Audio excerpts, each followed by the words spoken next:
Olá, meus irmãos, a paz do Senhor Jesus. Eu sou o professor José Júnior e este é o vídeo de apoio da lição de número 2 deste primeiro trimestre de 2023.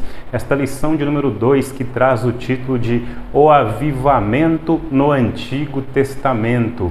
Lembrando que aqui no vídeo de apoio eu sempre procuro trazer o conteúdo um pouco diferente daquele que você vai encontrar no estudo da lição em PDF. Então, se você quiser ter uma compreensão mais abrangente de cada lição, além de ler o estudo em PDF, não deixe de assistir também o vídeo de apoio da lição de cada uma das lições. Lembrando também que aí na descrição do vídeo você pode baixar um estudo em PDF completinho desta lição de número 2 e você também pode achar aí na descrição do vídeo os links dos nossos grupos de WhatsApp e também o link do nosso grupo do Telegram. Caso você queira receber semanalmente o estudo em PDF de cada uma das lições da revista Lições Bíblicas Classe Adultos da CPAD, e caso você queira receber também algum vídeo ou algum outro conteúdo referente à lição, é só você clicar aí em um dos links dos nossos grupos de WhatsApp ou no grupo do Telegram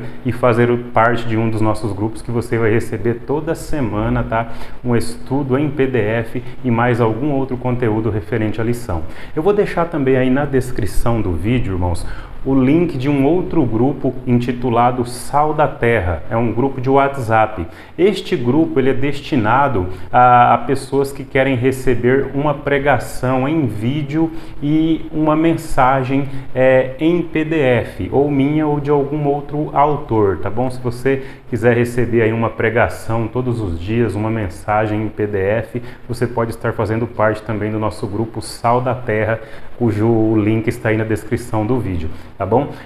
O título dessa lição de número 2, irmãos, o avivamento no Antigo Testamento, eu quero deixar bem claro, irmãos, que o avivamento, tanto no Antigo Testamento quanto no Novo Testamento, o avivamento espiritual, ele sempre tem duas características. Ele sempre vem de duas formas: oração e meditação na palavra de Deus.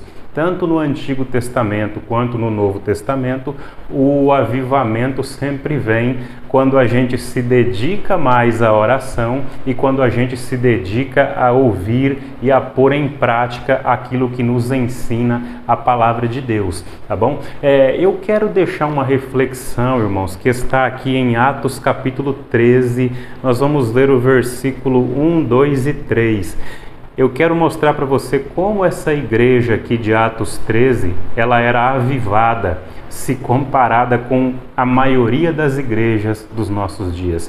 Olha o que diz Atos capítulo 13, dos versículos 1 ao 3. Na igreja que estava em Antioquia, havia alguns profetas e doutores, a saber Barnabé e Simeão, chamado Níger, e Lúcio, Cireneu, e Manaém, que fora criado com Herodes, o tetrarca, e Saulo. Olha o versículo 2 de Atos 13. E servindo eles ao Senhor e jejuando, disse o Espírito Santo: apartai-me Barnabé e Saulo para a obra que os tenho chamado. E o versículo 3 diz: então jejuando e orando e pondo sobre eles as mãos, os despediram. Irmãos, olha como era avivada esta igreja aqui em Antioquia. O versículo 2 de Atos 13 diz que servindo eles ao Senhor e jejuando. Aí o Espírito Santo disse: apartai-me Barnabé e Saulo para a obra que os tenho chamado.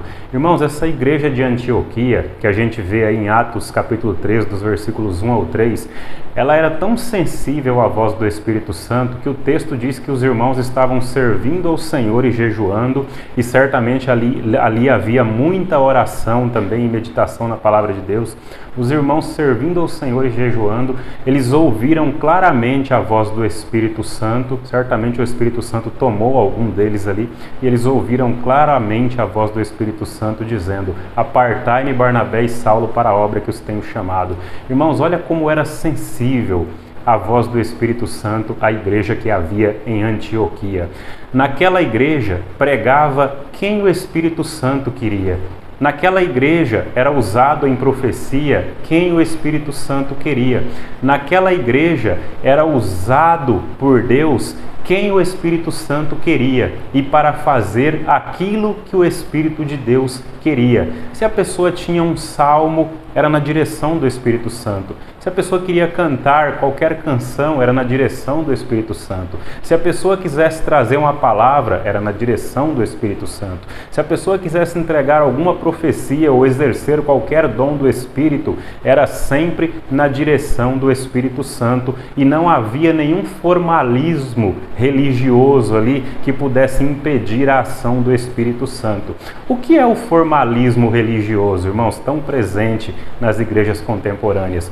O formalismo religioso, em resumo, é quando os líderes das igrejas, eles deixam de ser sensíveis à voz do Espírito Santo e eles passam a fazer as coisas não na diretriz do Espírito Santo, mas eles passam a fazer as coisas como eles acham que tem que ser e não como a palavra de Deus ensina. Então hoje existe muito formalismo religioso na grande maioria das igrejas contemporâneas. Formalismo religioso é quando os líderes das igrejas não dão ouvidos à voz do Espírito Santo, nem sequer conseguem ouvir a voz do Espírito Santo por ter pouca oração, pouco jejum, e eles começam a fazer as coisas fora da direção de Deus, conforme eles querem e não conforme o Espírito Santo quer. Então, irmãos, para que não haja formalismo religioso nas nossas denominações, para que o formalismo religioso não impeça a gente de ouvir a voz do Espírito Santo, nós temos que ser pessoas de muita oração. Olha, o cristão, eu falo aquele cristão que não tem uma chamada ministerial específica, tá? O cristão, todo cristão, ele deve dedicar pelo menos 1 hora e pouco de oração todos os dias. E aqueles cristãos que têm uma chamada ministerial específica, estes devem orar no mínimo 2 horas, como ensinou o pastor Leonard Ravenhill, ou devem orar 3, 4, 5 horas, como ensina a evangelista Maria Lorena. Então, se você é um crente de banco, vamos colocar dessa forma, você tem por obrigação, irmão, irmã, orar mais de 1 hora por dia. E se você é um crente com uma chamada ministerial específica, você deve orar pelo menos umas 2 horas por dia. Ah, mas em qual parte da Bíblia está escrito isso especificamente? É só você ler o livro de Atos, que você vai ver como os irmãos que tinham dons ministeriais específicos ou não se dedicavam à oração. É só você ler as cartas de Paulo, é só você ler especificamente o livro de Atos, e aí você conta quantas vezes essas pessoas dedicavam-se diariamente à oração. E certamente, irmãos, não era oração de 5, 10 ou 15 minutos por dia. Então, se você tem um chamado ministerial específico, ore, mas ore mesmo, porque é fundamental que você tenha uma vida de oração para que você seja sensível à voz do Espírito Santo. E você que não tem uma chamada específica, vamos dizer assim, ore, mas ore mesmo. Não permita que apenas o seu pastor ore por um avivamento na igreja. Porque se só o seu pastor orar por um avivamento na igreja, o avivamento virá na vida dele, com certeza. Mas o avivamento não virá na sua vida se você não ora, você que não ora. Então, dedique-se à oração.